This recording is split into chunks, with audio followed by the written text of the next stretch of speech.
Gravado. Meus amigos, que alegria estarmos juntos. Depois de um dia aí, o meu dia não foi aí tão corrido, mas para aqueles que tiverem um dia corrido, Ih, poder deu uma estar parada. agora aqui Caiu a reunidos. tua. Oi? Oi, oi. Hum, Todos estão ouvindo bem? Deu uma Agora, parada aqui. Sim. Mas depois de um dia aí corrido, né? Para muitos um dia corrido, para outros nem tanto, estarmos aqui é um privilégio. É um motivo da gente engrandecer o nome do nosso Deus. Podemos dizer, como a palavra de Deus diz, até aqui nos ajudou o Senhor. Ebenezer, amém. não é? Amém. Amém. Amigo Marcos, por gentileza, nos eleve a Deus em oração nesse momento. Vamos orar. Senhor, nosso Deus, nosso Pai, Pai Santo, nosso Pai querido, Pai amado, te agradecemos, Senhor Deus, porque mais uma vez temos a oportunidade de estarmos reunidos na Tua presença. Te pedimos, Senhor Deus, por cada um que está aqui nessa noite reunido, que o Senhor possa derramar o Teu Espírito Santo, que o Senhor não somente prepare nossa mente, mas o nosso coração para a palavra que será dividida através do Teu servo, do Tevan. Amém, Nós Senhor. sabemos que aquilo que será dividido vai ser uma bênção para todos que estão aqui e também para aqueles que posteriormente vão estar assistindo essa live e Sim, que Senhor. cada momento, cada palavra que seja dita aqui, que seja direcionada pelo Teu Espírito para Amém. que possa produzir vida naqueles que estão ouvindo. Por isso Amém, tudo nós te Senhor. agradecemos essa noite, em nome de Jesus. Amém. Amém, Senhor. Amém. Amém. Amém. Bem, queridos, a queda de uma cidade condenada. A gente vem estudando aí a respeito de Josué e a conquista da Terra Prometida, e hoje a gente vai falar um pouquinho sobre Jericó. É interessante que nós nós temos nas escrituras temas históricos e, com o passar do tempo, eu pude observar que, mesmo os temas históricos da palavra de Deus, eles também trazem para nós um teor profético. E, olhando a queda da cidade de Jericó, boa noite, Luísa, seja Boa bem-vinda. noite, tudo bem? Olhando, Obrigada. olhando a queda da cidade de Jericó, nós podemos encontrar também é, um teor profético. E nós vamos conhecer um pouquinho disso nessa noite. Então vamos lá.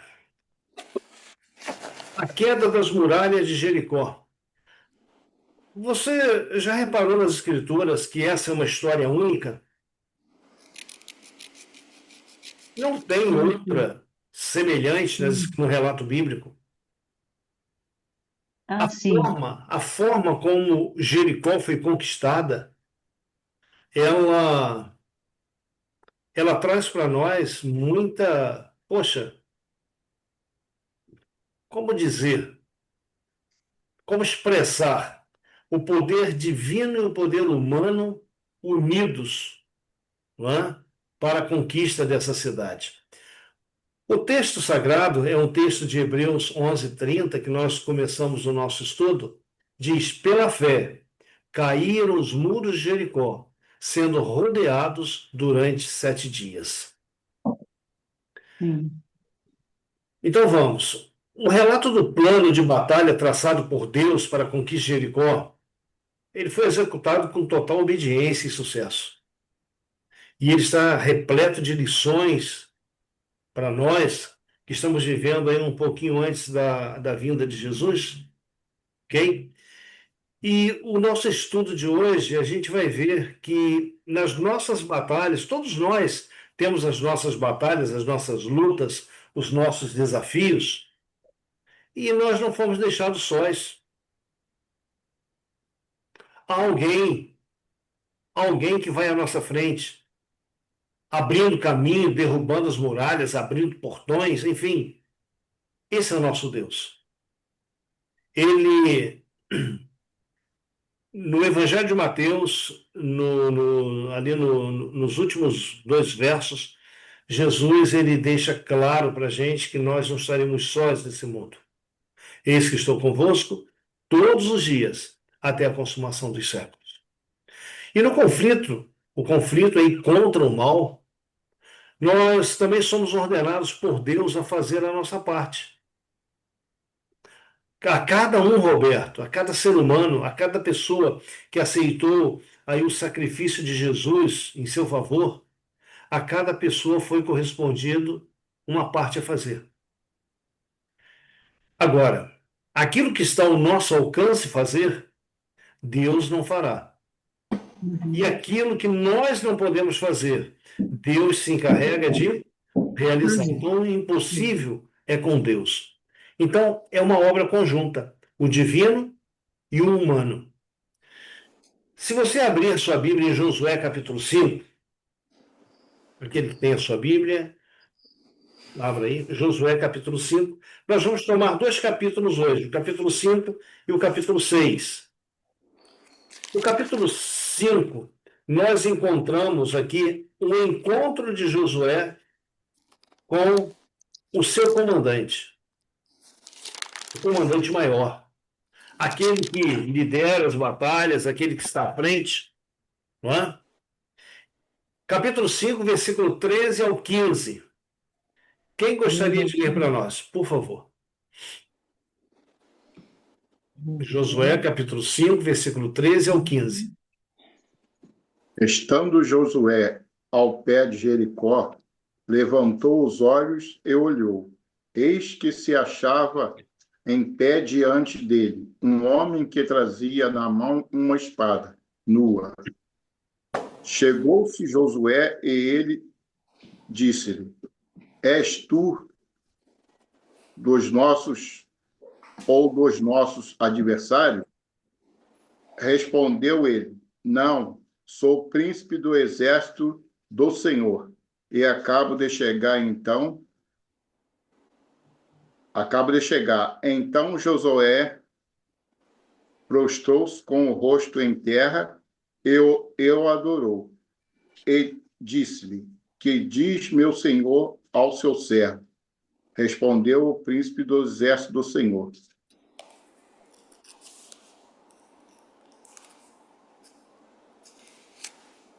A Josué, descalça as sandálias dos pés, porque o lugar que estás é santo. E fez Josué assim. Queridos, observe quantas informações esse texto traz para nós. Veja, Josué estaria a pouca distância da cidade de Jericó. Já havia atravessado o Jordão, estava no acampamento, à frente dele estava Jericó, e de repente aparece diante dele um varão, com toda a indumentária de um soldado, com uma espada na mão. Josué é comandante do exército, e de repente, e agora? É inimigo, é amigo? Afinal, nós estamos na terra dos inimigos, e de repente, diante de mim está quem? Um soldado equipado, com uma espada desembainhada na mão. E você vê que Josué faz uma pergunta: És tu dos nossos ou dos nossos adversários? A resposta que Josué recebe é, é interessante. Não, eu sou príncipe do exército do Senhor. E acabei de chegar. Observe que o verso 14 diz que Josué se prostrou com o rosto em terra e o adorou. Ok? E recebe uma ordem: descalce as sandálias, tire as sandálias, porque o lugar que você está é terra santa. Bem, Roberto, descalça as sandálias dos pés, porque o lugar em que estás é terra santa, é santo. O que tornou aquele lugar santo? Veja, Presença de Deus. Josué, ele estava na terra dos inimigos, os inimigos eram idólatras, os inimigos se prostituíram sobre aquela terra, mas, de repente, para Josué vem essa ordem: descalça as sandálias dos pés, porque o lugar em que estás é santo. E Josué obedeceu. Como entender isso, Roberto? no teu ponto de vista? Não seria a terra que Deus prometeu? Sim, a terra que Deus prometeu, mas aquela terra estava contaminada por causa dos seus moradores. A Hum. limpeza, vamos dizer assim, ainda não havia começado. Então, como entender que aquele lugar em que Josué estava ali, com aquele príncipe do exército do Senhor, era um lugar santo?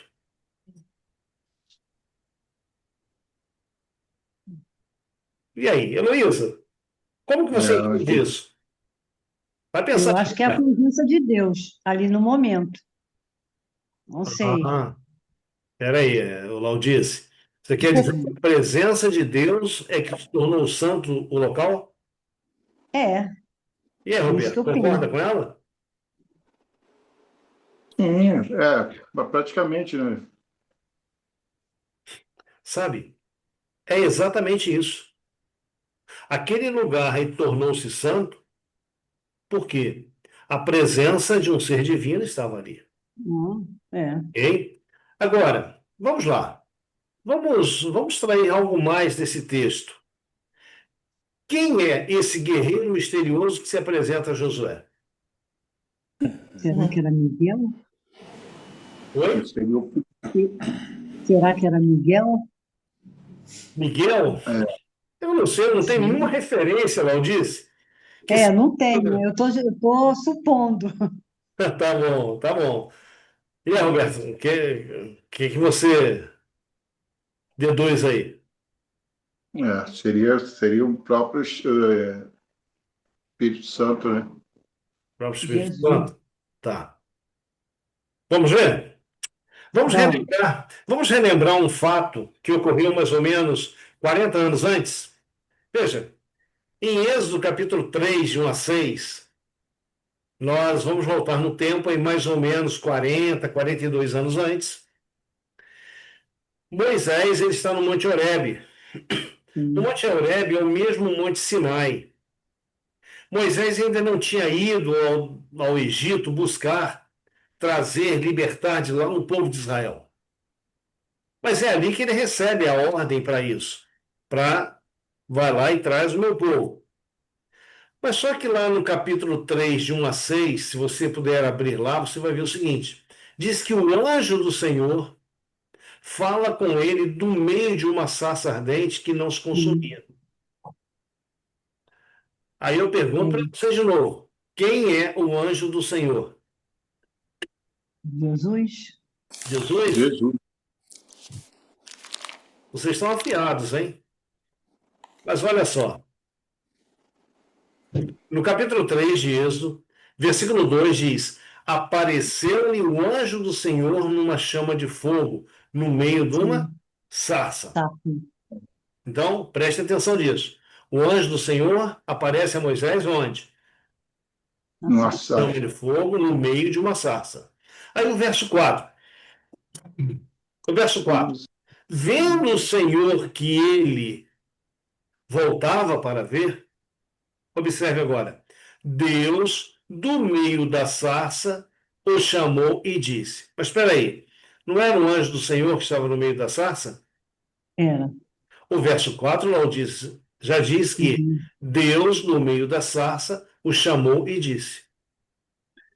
Tira as sandálias. Exato. A mesma A ordem para mesma coisa. Josué. Isso na hora eu lembrei. A mesma ordem para Josué. Tira as sandálias dos pés, porque o lugar em que estás é terra Santo. santa.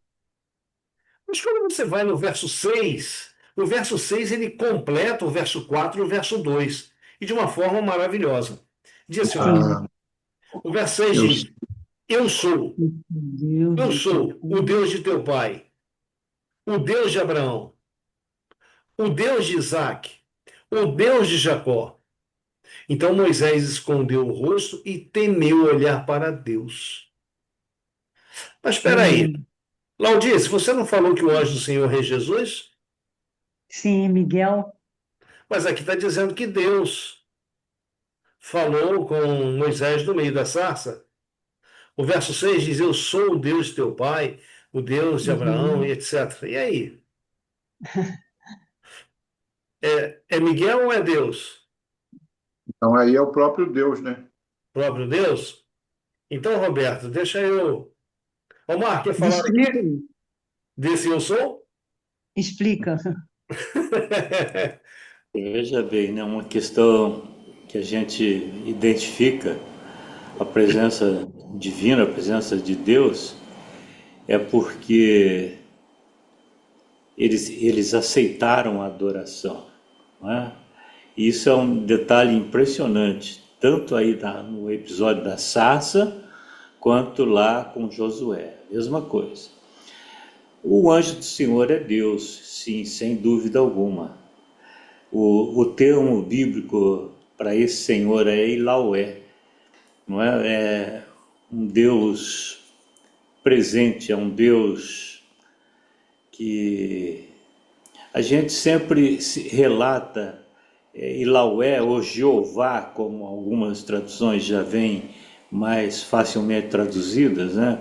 A pronúncia seria muito parecida com Jeová, é o nosso Senhor Jesus Cristo, não tem a menor dúvida. É uma teofania que Teofania. ocorreu lá na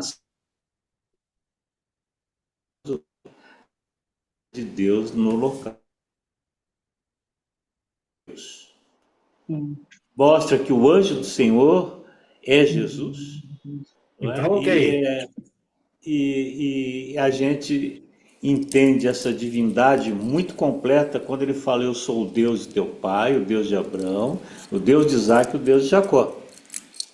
E Moisés, então, ele temeu olhar. Não é? Por que ele temeu olhar? Porque certamente se ele olhasse, ele seria consumido. Consumido, é. É uma coisa impressionante. Você veja bem. É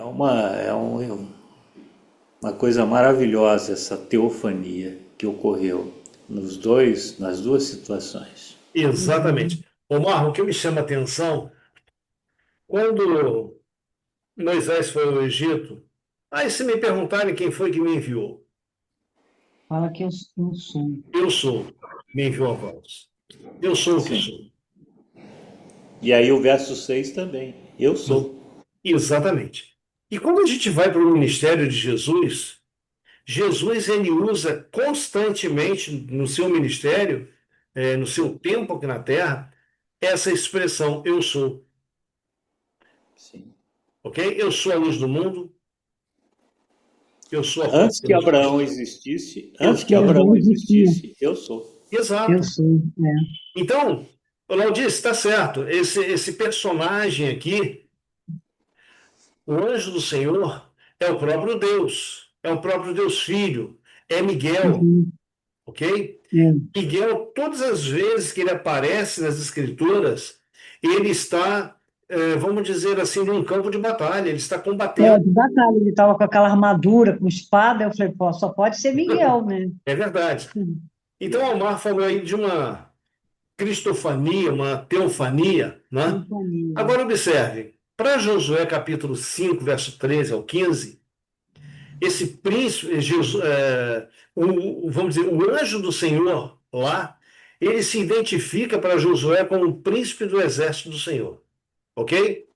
E lhe dá a ordem, a mesma dada a Moisés: descalça as sandálias, porque o lugar em que está é terra santa. Ok, o verso 14. Por que não é um anjo comum? Por que não há um mensageiro comum? O texto sagrado diz: Josué se prostrou com o rosto em terra e o adorou. E um detalhe: aqui ele não foi. O anjo do Senhor, aqui, o príncipe do exército do Senhor, ele não impediu Josué de adorar. Ele recebeu a adoração, Uhum. Aceitou a bom, adoração. não é?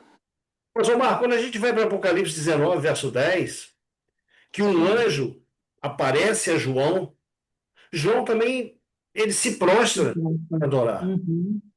E Daniel João, também. e não é permitido que João adore o anjo, não é? Ele diz: não faças tal, eu sou conservo teu e de teus irmãos, adora a Deus, não é? Então o anjo lá em Apocalipse 19, 10, ele recusa a adoração. O anjo do Senhor, aqui em Josué 5,14, ele recebe a adoração. Por que eu fiz questão de de comentar sobre isso. Simples assim. Veja, hoje, no mundo cristão, quando nós comentamos que o anjo do Senhor é o Senhor Jesus, muitos rejeitam esse argumento. Quando nós falamos que Miguel também é Jesus, muitos rejeitam esse argumento, ok? Então é importante a gente somar texto a texto, porque a palavra de Deus ela nos dá respaldo para crermos como cremos, ok? Então, o que a gente tira aí desses versos? A gente tira o seguinte: esse encontro de Josué com o príncipe do exército, isso aqui transmite uma autoridade divina.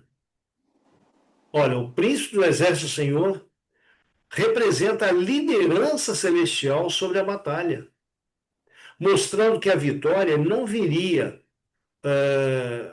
a partir da força militar de Israel, mas aquilo ali era uma batalha divina. Também traz para nós o que? Santidade. O pedido para tirar as sandálias reforça que Josué está diante da presença divina. Queridos, deixa eu fazer um comentário aqui na questão de santidade. Quando nós estamos na presença de Deus, como que nós nos portamos? Com reverência. Deveria ser com reverência. Veja, o tirar as sandálias aqui é um sinônimo de reverência. Você não está na presença de uma pessoa comum, Qualquer um. está na Claro. presença do próprio Deus. Quando nós vamos à casa de Deus, não é que nós vamos tirar as sandálias e deixar lá na porta. Embora eu visitei uma igreja pentecostal, eu dava estudos para o pastor dessa igreja, e eu visitei essa igreja pentecostal algumas vezes. E a primeira vez que eu cheguei, eu encontrei uma sapataria na porta. Tirei uma olhada assim, todos os irmãos descalços. Eu tirei meu sapato também, falei, só não pode trocar na saída, não é? Mas eu tirei meus sapatos também e eu fiquei pensando naquilo ali. Que senso de reverência na presença de Deus. Ok, é uma cerimônia, algo copiado aqui dessas duas experiências, mas é uma forma de transmitir o que você está na presença de Deus. E a palavra de Deus, Roberto, quando se fala em reverência, ou seja, o cuidado de como estar na presença de Deus, está praticamente em toda a Bíblia. Quer ver um exemplo? Isaías capítulo 6, o texto lá diz mais ou menos assim: no ano em que morreu o rei Uzias, rei de Judá, Isaías dizendo, eu vi o Senhor assentado sobre um alto sublime trono. Diz que diante dele a glória de Deus inundava o lugar. E serafins, que são anjos com 6 asas, estavam ali e adoravam a Deus. Só que tem um detalhe que chama atenção. O detalhe que chama atenção é o seguinte: com 2 asas cobriam o rosto, com 2 asas cobriam os pés, e usavam as outras 2 para voar ali na presença de Deus. Então, se serafins, que são anjos perfeitos, que ministram diante do trono de Deus, têm todo esse cuidado, o que dizer de nós, pecador? Com que cuidado nós deveríamos entrar na presença de Deus? Com que cuidado nós deveríamos estar na presença de Deus? Às vezes, por um descuido, de repente, a gente é meio que leviano quando a gente está na presença de Deus. E não deveria ser assim. Por quê? Porque esse tempo que nós estamos aqui, que a gente toma a Bíblia para estudar, que nós nos reunimos, que nós oramos, que nós convidamos o Senhor para nos dirigir naquilo que estudamos na palavra de Deus, aqui nós estamos aprendendo como nós vamos nos comportar no céu, na presença de um Deus santo. Só que ninguém vai aprender lá. A gente tem que aprender aqui. Né?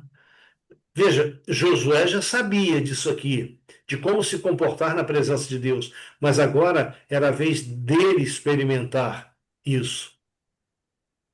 Agora era a vez dele ter esse contato aí direto com a divindade. Bom, nós falamos aqui de cristofania ou teofania. O que é cristofania ou teofania? É quando a divindade ela oculta a forma divina e se transveste de ser humano, né? Nós vamos ter aí, nesse caso aqui, né? Veja, Cristo se fez passar como uma pessoa, um humano, para que pudesse falar com Josué sem ser consumido Josué. Sim. Então você vai encontrar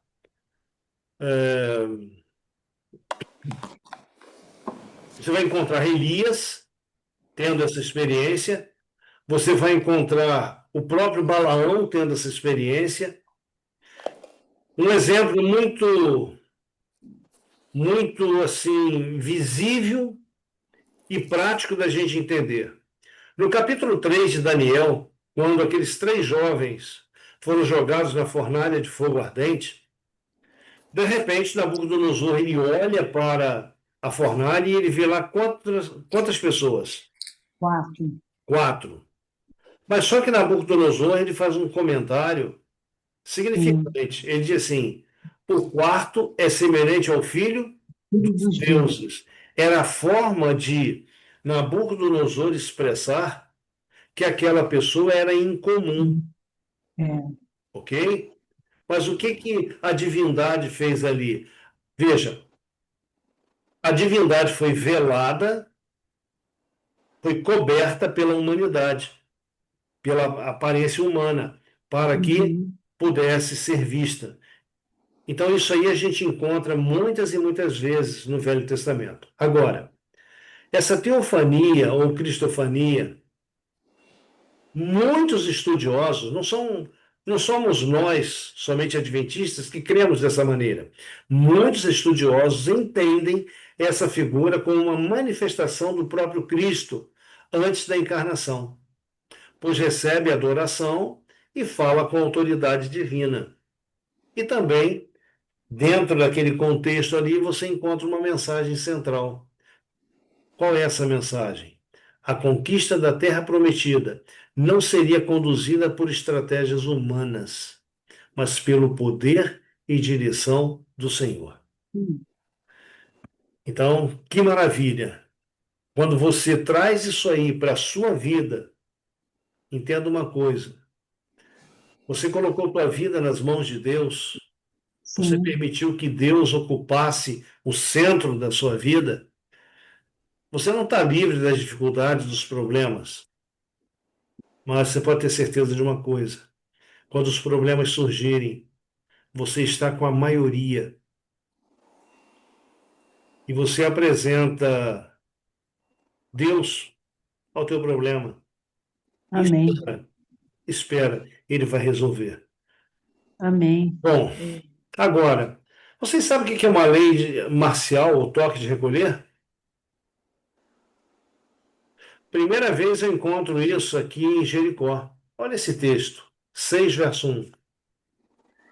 Ora, Jericó estava rigorosamente fechada por causa dos filhos de Israel. Ninguém saía, ninguém entrava.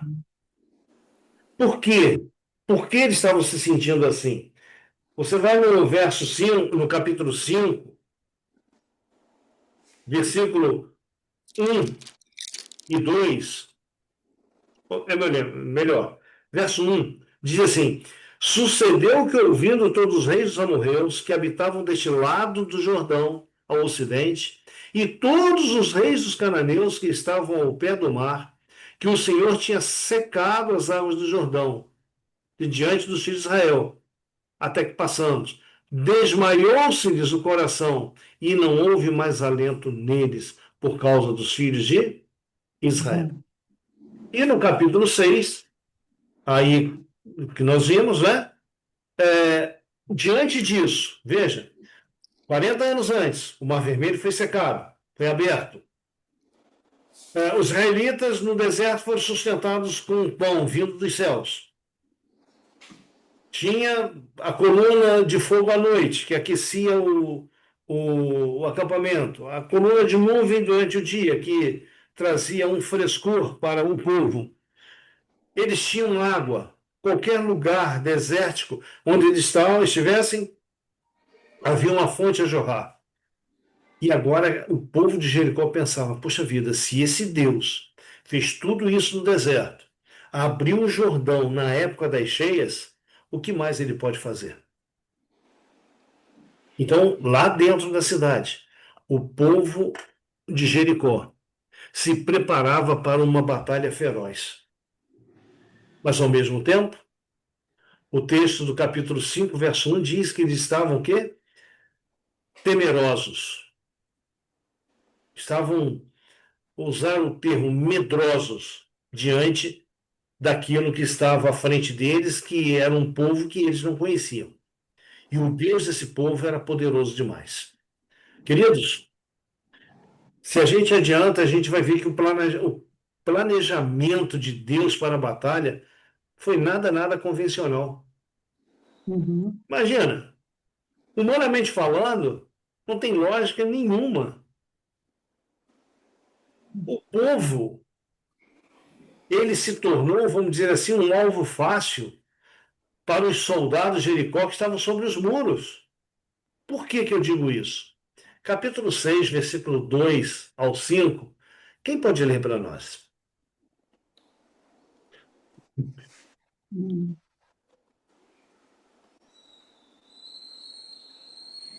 O Marco não está aí hoje, não, Luciano?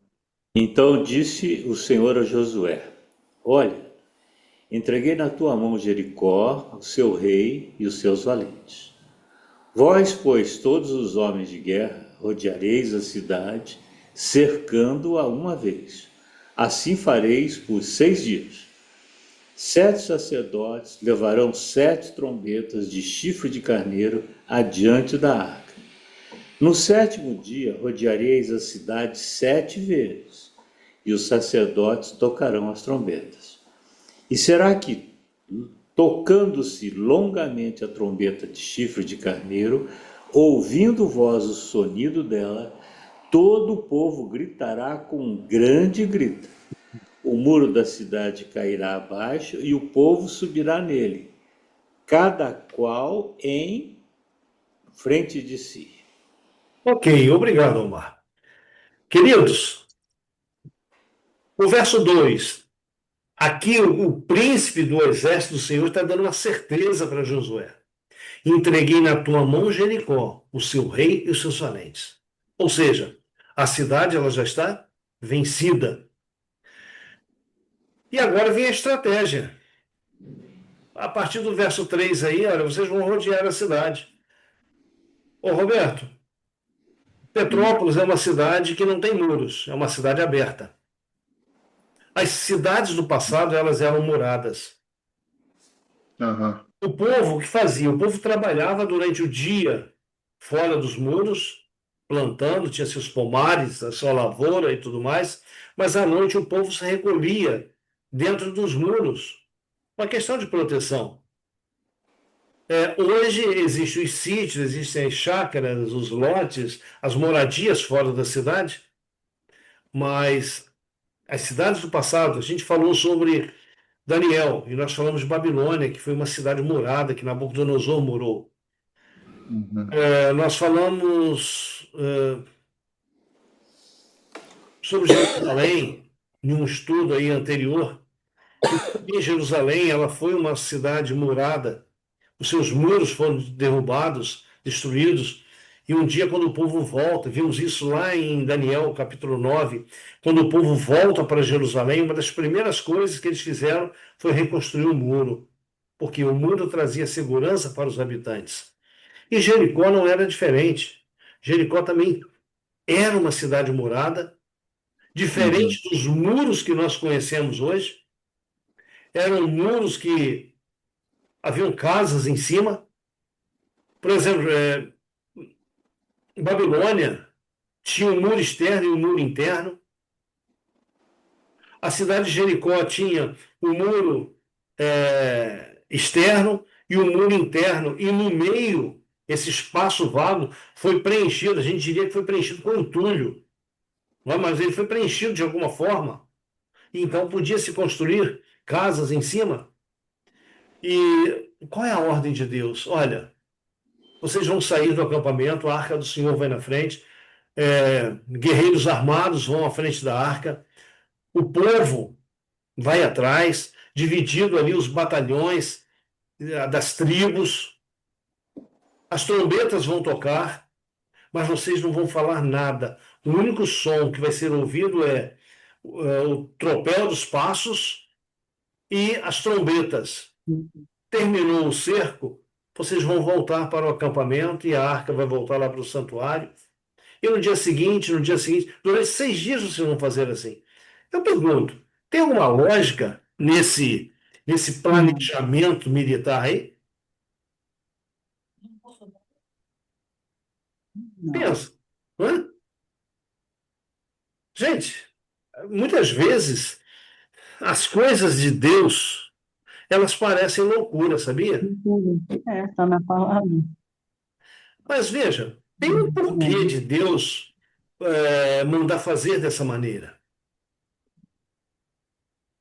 Você não deve questionar. Deus mandou, Não. faça.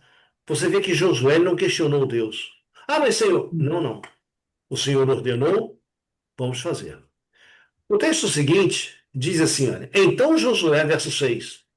Então Josué, filho de Nun, chamou os sacerdotes e disse-lhes: Levai a arca da aliança. E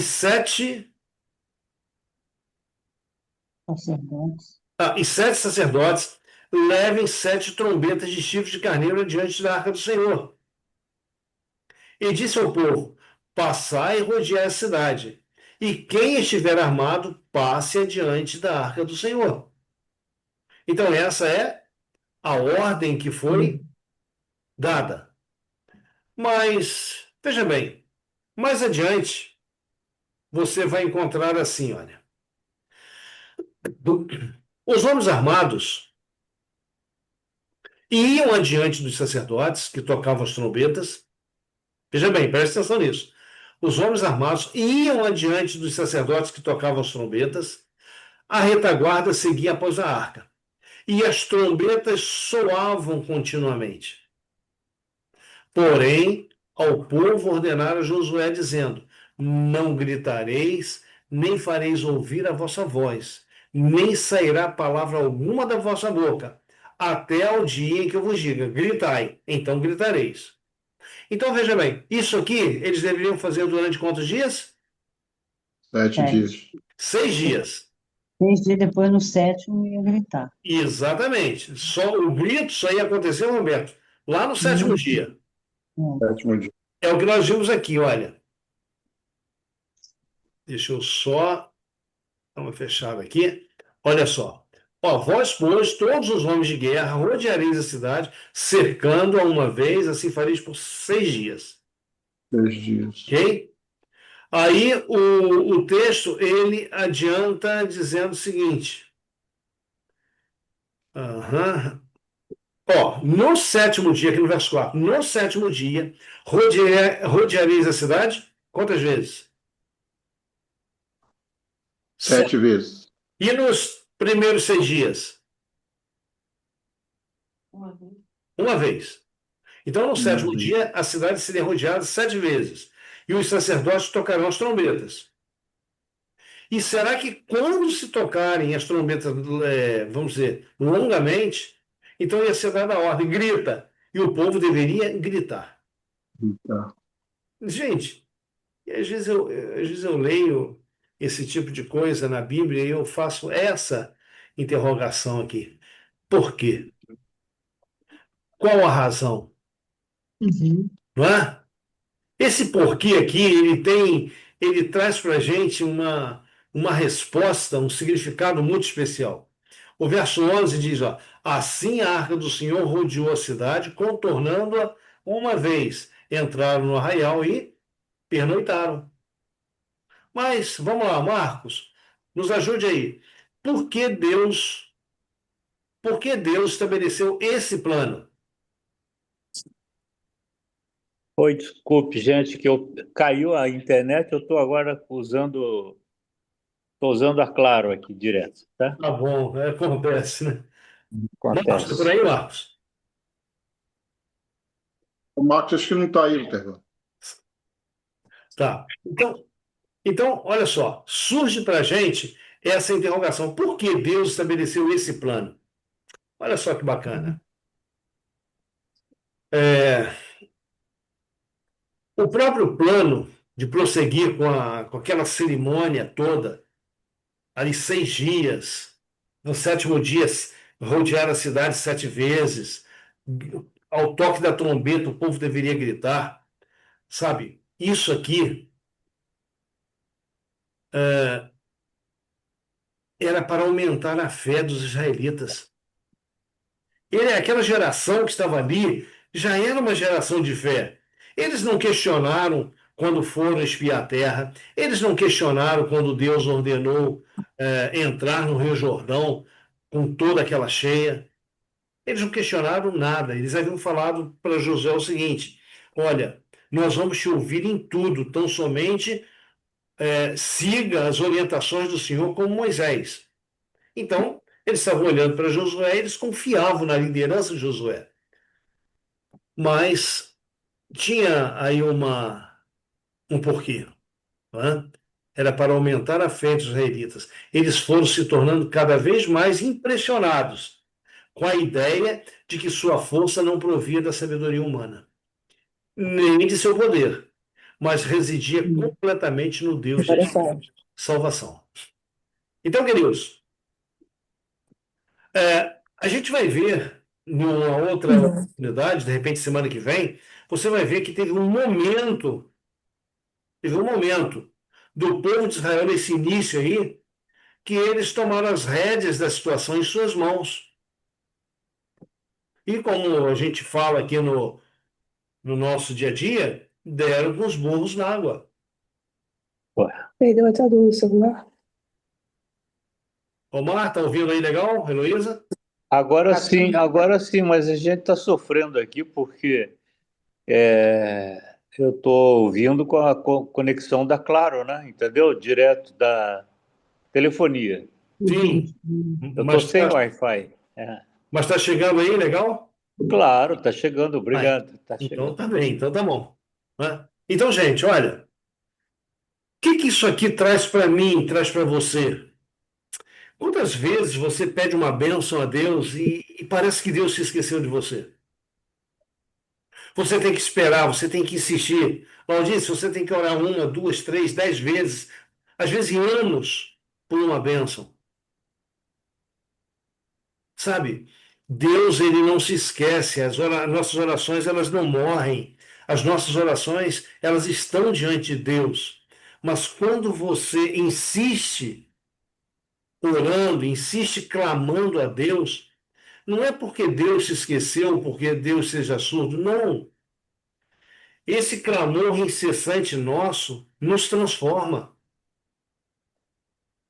nos aproxima de Deus, aumenta o nosso relacionamento com Deus e, e também aumenta a nossa fé, a nossa dependência. Então, esse rodear a cidade 6 vezes, tocar as trombetas, voltar para o arraial, de repente o povo, o que vai acontecer amanhã? Então, havia uma segurança, porque a arca do Senhor, a representação da presença de Deus, estava ali. Então, à medida que ia acontecendo essas marchas e não havia reação da cidade, o povo mais e mais confiava no poder de Deus. Heloísa, dá para ler? Nossa, Em, obedi- em obediência à ordem divina, Josué regimentou os exércitos de Israel. Nenhum assalto se deveria fazer. Apenas deviam fazer o circuito da cidade, levando a arca de Deus e tocando trombetas. Em primeiro lugar iam os guerreiros, uma corporação de homens escolhidos não para fazer agora a conquista pela sua própria habilidade e proeza, mas pela obediência às orientações a eles dadas por Deus. Seguiam-se 7 sacerdotes com trombetas. Então a arca de Deus, rodeada de uma auréola de glória divina, era levada pelos sacerdotes vestidos nos trajes que denotavam seu sagrado ofício. Seguia-se o exército de Israel, estando cada tribo sob a sua bandeira. Tal foi o cortejo que circundou a cidade condenada. Nenhum som se ouvia, a não ser o tropel daquela grande hoste e o estrondo solene das trombetas, ecoando pelas colinas e ressoando através das ruas de Jericó. Concluído o circuito, o exército voltou em silêncio às suas tendas e a arca foi de novo posta em seu lugar no tabernáculo. Vocês se lembram quando houve a adoração do bezerro de ouro que nós estudamos lá em Êxodo? Moisés estava no monte, quando Moisés desce com Josué, lá embaixo está um folguedo, está uma festa, uma gritaria, não é? uhum, Quando Moisés desce, Moisés diz: Isso é o canto dois? não lembro. Alguém lembra? Eu não lembro, Lembra, mas só? tinha um contraste, né? Esse é o canto dos vencidos, né? O canto dos vencidos. Veja, o povo caiu na apostasia, o povo foi vencido. Agora, estavam diante da cidade, não é? Diante da conquista, de conquistar a cidade, e Deus, ele dá ordens aqui, ele dá orientação para o povo ir rodear a cidade, mas qual o som, Roberto, que deveria ser feito? In progress.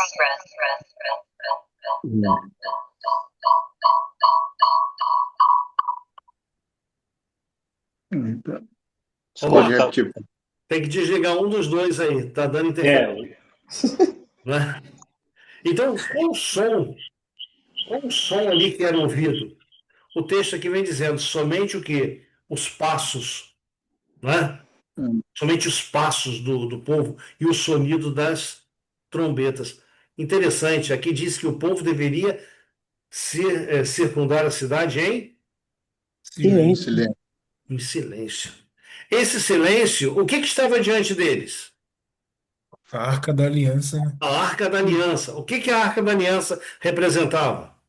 A presença de Deus. Então, quem vinha atrás deveria marchar em total Silêncio. reverência. Reverência.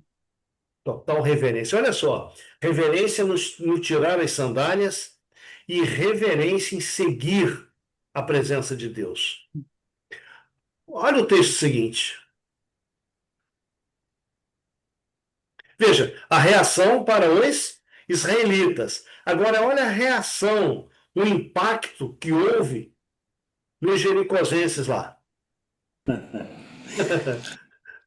Admiradas e alarmadas, as sentinelas da cidade notavam cada movimento e o referiam às autoridades. Não sabiam a significação de toda esta manifestação, mas quando viram aquela potente hóstia marchar em redor de sua cidade, uma vez em cada dia, juntamente com a arca sagrada e os sacerdotes assistentes, o mistério da cena aterrorizou o coração dos sacerdotes e povo. De novo, inspecionaram suas fortes defesas, sentindo-se certos de que poderiam com êxito resistir ao mais poderoso ataque. Muitos punham ao ridículo a ideia de que qualquer mal lhe pudesse advir por meio daquelas singulares demonstrações. Outros estavam aterrados contemplando o séquito que cada dia volteava a cidade. Lembravam-se de que o Mar Vermelho uma vez se abrira perante este povo e que acabava de se lhes abrir uma passagem pelo Rio Jordão. Não sabiam que mais prodígios Deus poderia operar por eles. Amém. Queridos, quem está dentro da cidade, sobre os muros, olha para aquela multidão, ali um número representativo de cada tribo, as 12 tribos, uma arca lá com 7 sacerdotes, corneteiros, né, trombeteiros, um punhado de soldados à frente. Quem está sobre os muros olha lá para baixo e despreza aquele povo. Deixa eu dizer uma coisa para você. Quando o mundo olha para você que teme a Deus, também te despreza. Uhum. Também te despreza. Mas não se esqueça de um detalhe aqui. A presença do Senhor está no meio daquele pequeno povo. A presença do Senhor também está no meio do seu pequeno povo. Não é um povo que tem força, não é um povo que tem poder. É Deus quem é a força, é Deus quem tem o poder, é Deus quem faz acontecer. Então eles olhavam, mas vamos revisar nossas defesas aqui, porque esse povo aí é fácil vencê-lo. Qual foi o segredo para vencer o inimigo? É. Nós temos dois textos, Laudice, dois textos em vermelho. Você pode ler para nós? Eu estou com pouca dificuldade, porque eu estou achando muito pequena a letrinha. Por isso que eu não leio. Então tá bem. Eu tenho, tá? Tá bom. Eu Marcos, estou com leia medo para de nós? errar. E sim. Levantando-se Josué de madrugada, os sacerdotes levaram de novo a arca do Senhor. O primeiro, os dois Tá. juntos? Então, olha só. Josué dá ordem, os sacerdotes tomam a arca e vão para rodear a cidade. O segundo texto. No sétimo dia, madrugaram ao subir da alva, e, da mesma sorte, rodearam a cidade 7 vezes. Somente naquele dia rodearam a cidade 7 vezes. Então, veja. O verso 12, ele se repete durante 6 dias. E o verso 15 só acontece no sétimo dia. Mas eu te pergunto, Marcos, qual é o segredo aqui para vencer o inimigo? Deus ali, né? Deus queria vencer a parte do povo ali, incluir a reverência, né? E a fé de que Deus iria derrubar, abrir o caminho ali, como outras vezes ele fez, né? Como a gente viu no, abrindo ali o Rio Jordão, né? Ok? Heloísa, o que você soma aí o que o Marcos falou? Qual é o segredo para vencer o inimigo? A obediência a Deus, o que ele mandasse fazer, o que ele manda fazer tem que ser feito. Uhum. Ô, Lutevan, Oi. quando a gente vai lá no capítulo 5, é interessante que Deus recomendou a Josué um processo ali, um Sim. processo de santificação. Sim. Então eles até se circuncidaram, e quando Deus recomendou esse processo para eles, esse procedimento, certamente eles levaram muito a sério isto. Verdadeiramente eles se santificaram. Sim, sim. Eles entendiam que aquilo que Deus, quando a Heloísa falou aqui, a obediência, eles obedeceram ao pé da letra. Sim, sim. Então, então foram assim corretos em todos os sentidos à ordem de Deus. Isso daí, claro que Deus poderia, independentemente da santidade do povo de Israel, também vencer a batalha, etc. Mas isso daí foi para mostrar, Deus fez com que eles entendessem a participação deles como era importante. Então, a disciplina, rodear a cidade 6 vezes, no sétimo dia você ter um outro procedimento, entendeu? Quer dizer, tudo isso eles obedeceram ao pé da letra, mostrando que essa disciplina, essa reverência, a obediência fazia parte do processo de santificação também. Ok. Então vamos lá. Quando eles recebem a ordem no verso 12 para rodear a cidade durante 6 dias, da mesma forma, não falarem nada, não pronunciarem palavra alguma, somente marcharem e tocarem as trombetas. E no verso 15, deveriam rodear a cidade 7 vezes, e depois o que ia acontecer. Eles já estavam santificados, Sim, já tinham Sim, obedecido? Sim. sim. Tá. Então, qual é a sentença que se repete nesses dois versos? ou que eles madrugaram, né? Exatamente. Veja, você vai encontrar no livro de Josué algumas vezes essa expressão aqui de madrugada, antes do sol nascer. Sim, Josué, Laudice, Josué, ele se oi, levantava cedo para orar. para orar, para meditar na lei lá que Moisés escreveu, não é? Uhum. Ele se levantava cedo, antes do sol nascer, para fazer planos. Agora imagina, todo o povo de Israel seguiu Josué. Quando? De madrugada. Imagina, a cidade está dormindo, de repente vem aquela multidão e começa a tocar trombetas antes do sol nascer. Imagina você, o camarada está dormindo e acorda, né, com aquele alvoroço. O que está acontecendo, gente? Corre todo mundo para o muro para ver. Ninguém fala nada. Não, nenhuma, vamos dizer assim, nenhuma afronta é feita ao povo que está lá sobre os muros. Rodeiam e voltam, rodeiam e voltam. 6 dias. Aquilo ali foi minando a confiança que ainda existia. De um lado, foi minando a confiança que ainda existia, e no outro, foi aumentando fé. Ok? Sim. Então, qual é o No povo de segredo Israel. hoje para você vencer o inimigo? Mesma coisa. É a mesma coisa. Mesma Não coisa. tem diferença É. nenhuma. Nenhuma. Gente, você quer ter um dia aí na presença de Deus? Antes do sol raiar, vá à presença de Deus. E deixe agora o restante do dia por conta de Deus. Encontrar com Deus pela manhã é a nossa maior necessidade. Nós temos um inimigo que não dorme. Então nós temos que nos armar de toda a armadura que Deus nos oferece. Porque se não fizermos isso, em algum momento do dia, a gente vai sentir o peso do inimigo nas nossas costas. Então que isso aí seja um aprendizado, né, com Josué.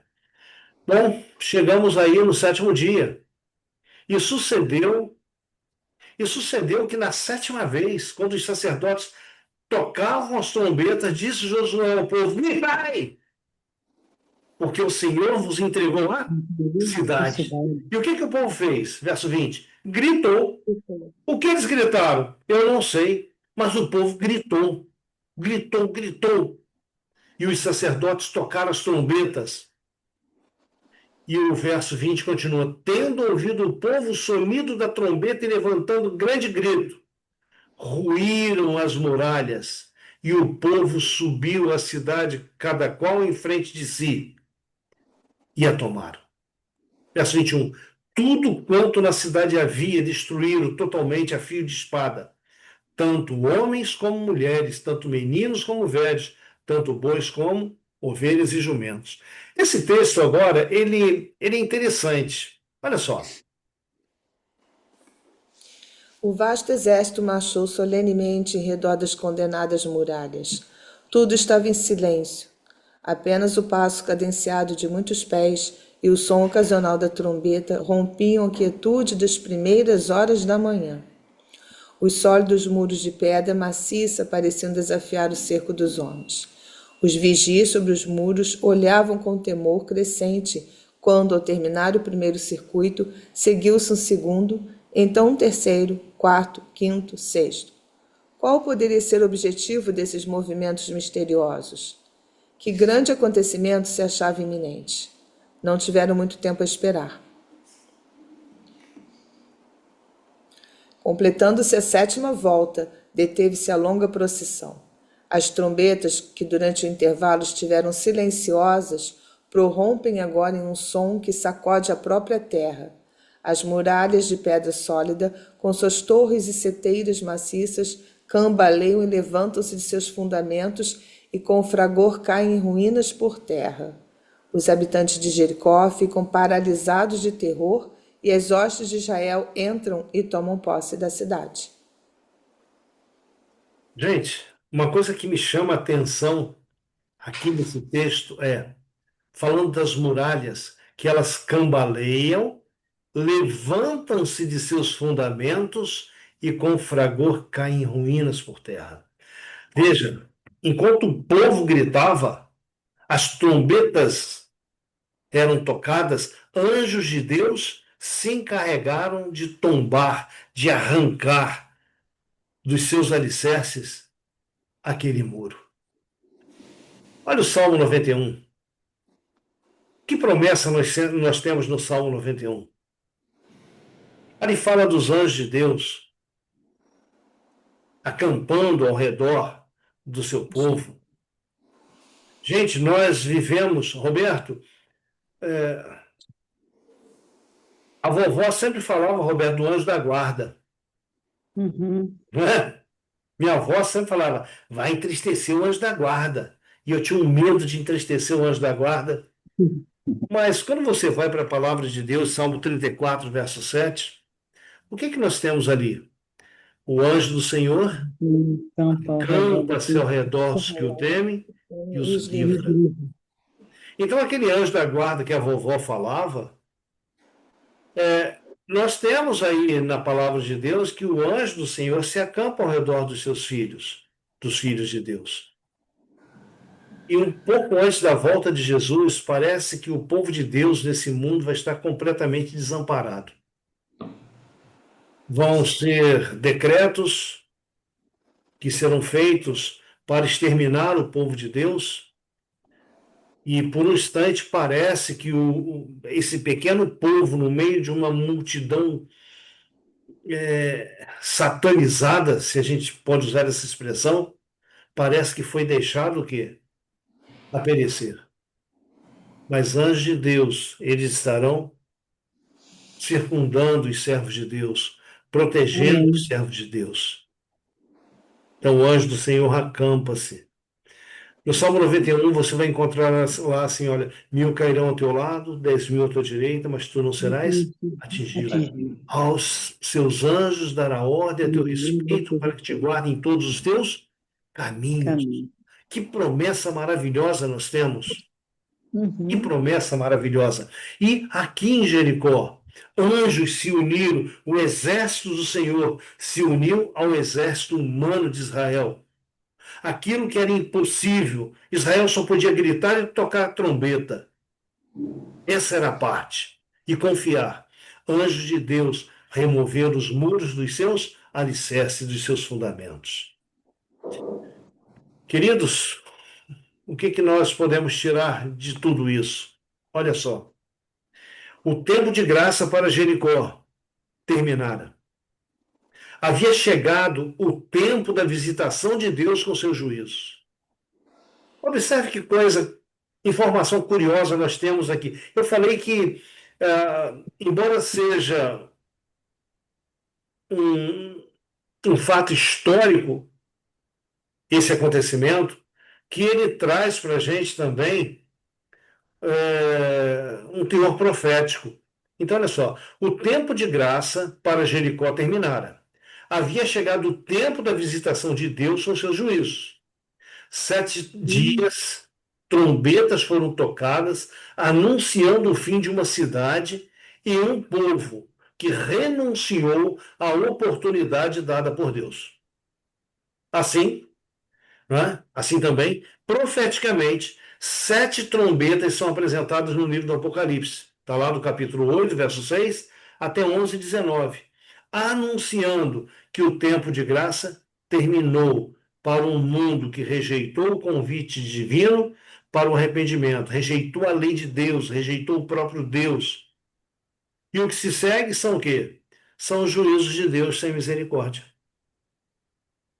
Então, no capítulo 6, verso 1, quando diz lá diz assim, ora, Jericó estava rigorosamente fechada por causa dos filhos de Israel. Ninguém saía, ninguém entrava.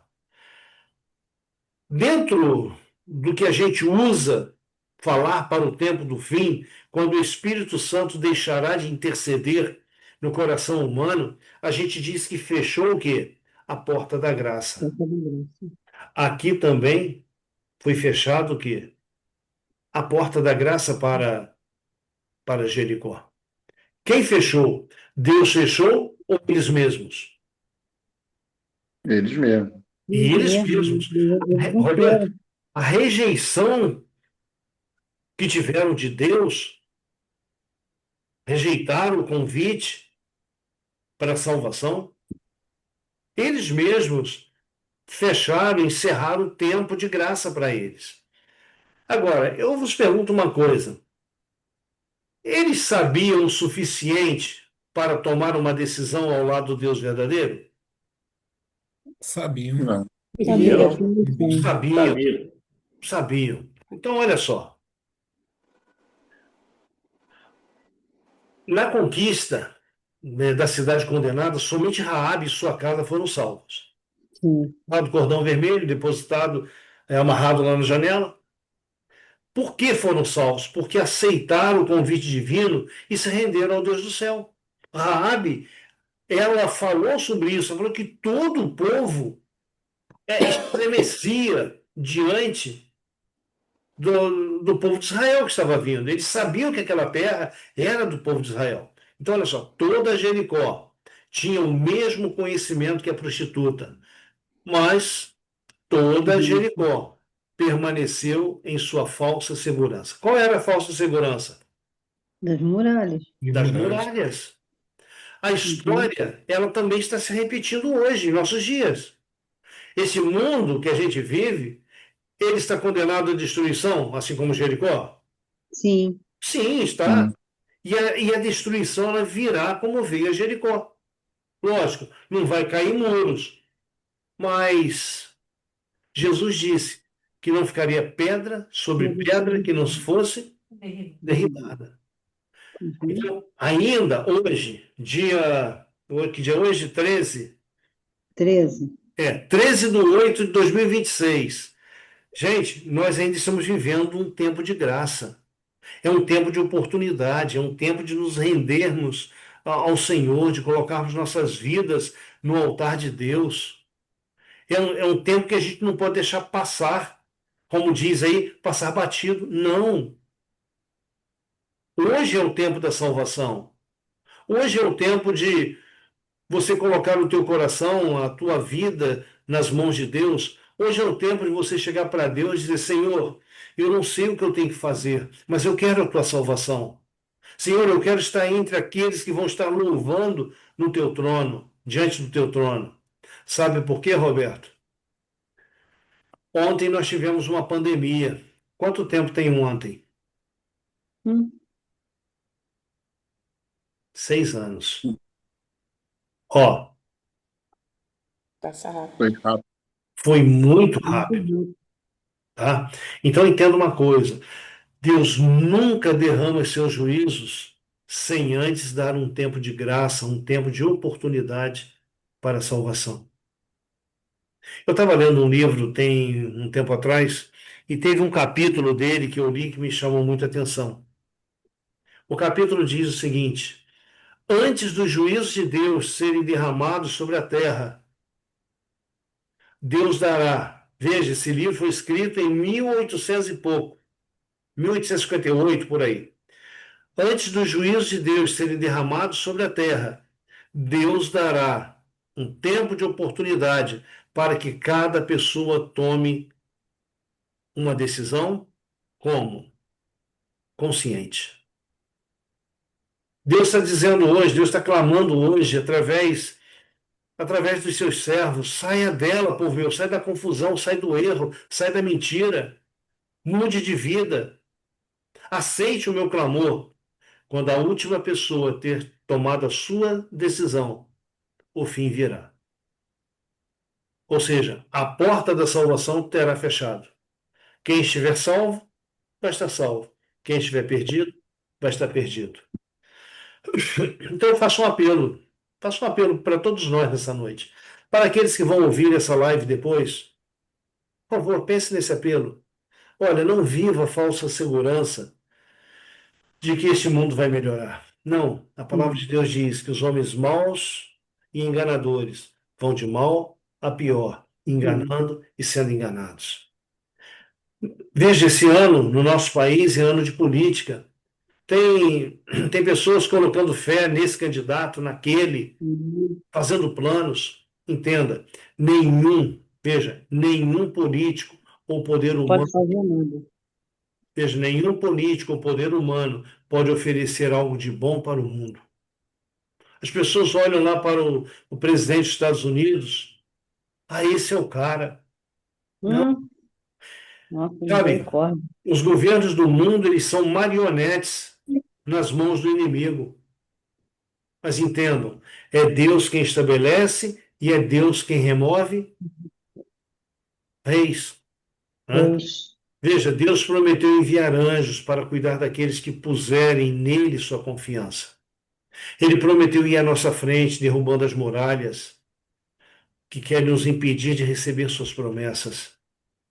A pergunta que Deus faz para você hoje é: qual a tua decisão? Olha o mundo ao redor. O mundo está sendo sacudido. Terremoto aqui, terremoto ali. Foi a Venezuela, foi o Japão, foi a Colômbia. Aqui em Minas, houve tremores de terra aí essa semana que Sandra estava me mostrando. Gente, Jesus está voltando. Com Alguns certeza. são acontecimentos naturais, outros são acontecimentos provocados pelo próprio homem. Independente, você e eu temos de estar preparados. A palavra de Deus diz assim: aquele que há de vir, virá e não tardará. Não. Isso foi escrito há 2000 anos atrás. Como que Pedro falaria as palavras hoje? Né? Estamos aí no final do tempo. Então, aproveite esse tempo que Deus está te dando. Coloque-se no seu altar. Diga para o Senhor: Senhor, eis-me aqui. Senhor, toma-me em tuas mãos. Salva-me. E ele, a parte dele, ele vai fazer. Mas a tua parte é a minha. Cabe a nós somente. Veja, Deus, ele não invade um coração, Deus não invade uma vida para se assentar forçosamente no trono de uma vida. Ele se convida. Como eu uso dizer, eis que estou à porta Bate. e bato. Bater é de Deus. Abrir é a minha parte. Entrar e mudar a nossa história é parte de Deus, sob a nossa permissão. Permita Deus mudar a tua história. Que Deus te abençoe nesta noite. Amém. Amém? Quem gostaria de orar agora? Heloísa ou Omar? Eu oro. Tá bom. Senhor, nosso Deus e nosso Pai, como é maravilhoso, ó Senhor, estarmos na Tua presença. Louvado seja o Amém. Senhor. Como devemos, Pai, nos prostrar diante do Senhor em reverência à Tua santidade.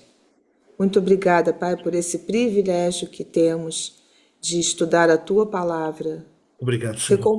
Recompense e abençoe o Lotervan nesse programa que ele tem de a cada quinta, cada segunda-feira também nos reunir e passar para nós mais conhecimentos, mais da experiência e do estudo que ele tem tido com o Senhor.